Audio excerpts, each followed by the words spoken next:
Les damos la cordial bienvenida a este espacio de reflexión, 29 de abril, del Evangelio según San Juan. En aquel tiempo Jesús se fue a la otra orilla del mar de Galilea o lago de Tiberíades. Lo seguía mucha gente porque había visto señales milagrosas que hacía curando a los enfermos. Jesús subió al monte y se sentó allí con sus discípulos. Estaba cerca la Pascua, festividad de los judíos. Viendo Jesús que mucha gente lo seguía, le dijo a Felipe: ¿Cómo compraremos pan para que coman todos estos? Les hizo esta pregunta para ponerlo a prueba, pues él bien sabía lo que iba a hacer.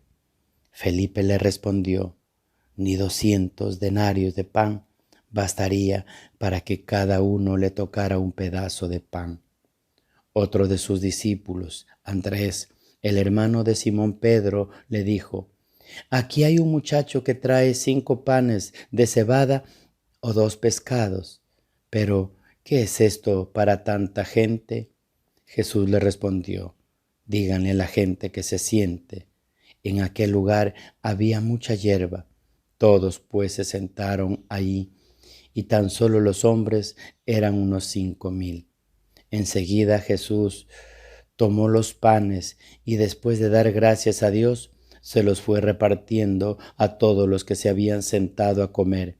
Igualmente fue dando de los pescados todo lo que quisieron. Después de que todos se saciaron, dijo a sus discípulos: recojan los pedazos sobrantes para que no se desperdicien. Lo recogieron y con los pedazos que sobraron de los 5 panes llenaron 12 canastos. Entonces la gente, al ver la señal milagrosa que Jesús había hecho, decía: este es, en verdad, el profeta que habría de venir al mundo. Pero Jesús, sabiendo que iban a llevárselo para proclamarlo rey, se retiró de nuevo a la montaña él solo. Palabra del Señor. Gloria a ti, Señor Jesús. A partir de hoy, hasta el sábado de la semana siguiente, leeremos como el Evangelio el capítulo 6 de Juan, que contiene la multiplicación de los panes.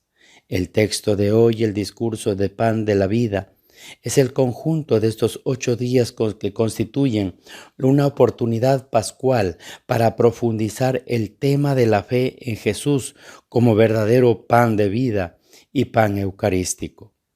La multiplicación de los panes es el único milagro del misterio apostólico de Jesús que es narrado por los 4 evangelistas y con notables coincidencias.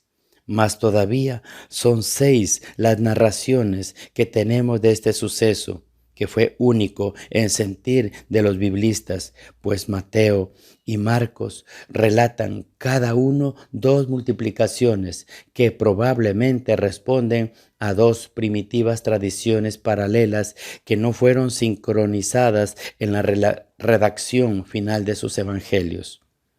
Todo ella prueba la importancia que la Iglesia Apostólica atribuyó a tal milagro por su largo alcance de signo, como veremos a continuación.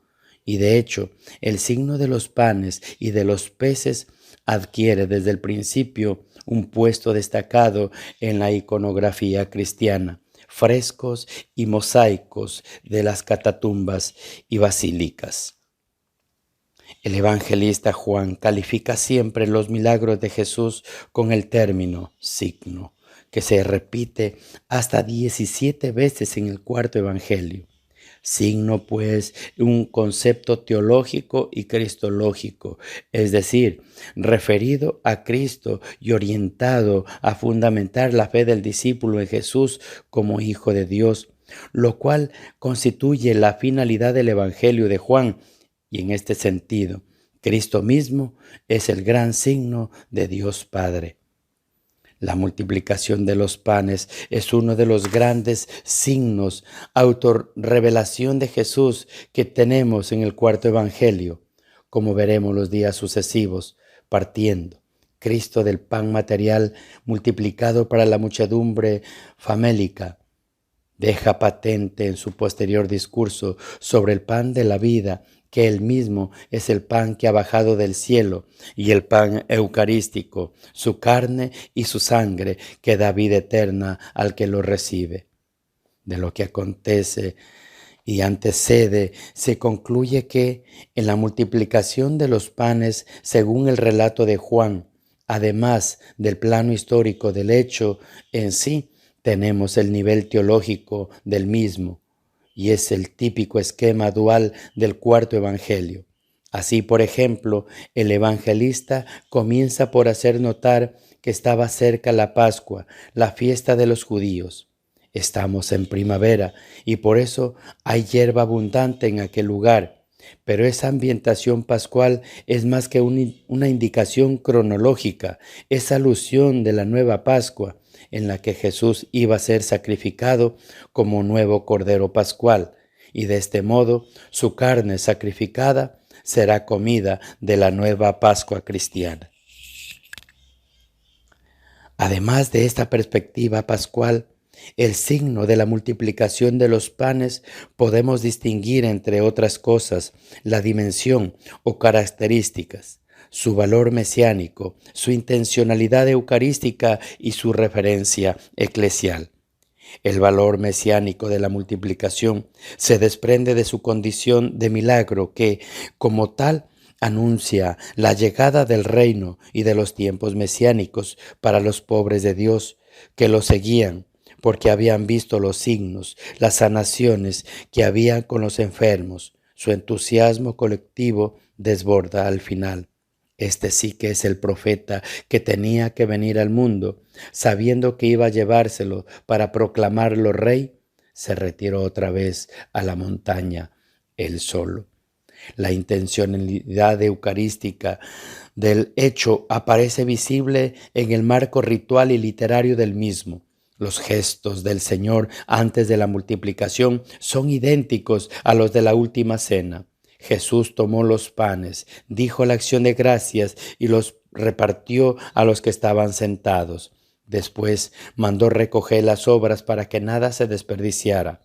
Velado, anunciado de la Eucaristía, se ve explícita después en la catequesis eucarística que se constituye en el subsiguiente discurso sobre el pan de la vida.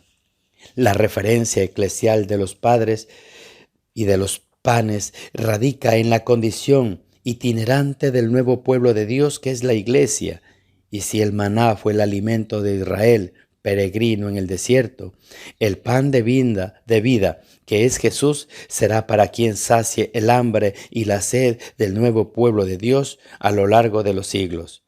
Repartir el pan eucarístico es y seguirá siendo obra confiada por Jesús a su iglesia, así como la solidaridad con los que padecen hambre de pan de toda la amplitud física, espiritual y afectiva. Gloria al Padre, al Hijo y al Espíritu Santo, como era en el principio, ahora y siempre, por los siglos de los siglos. Amén.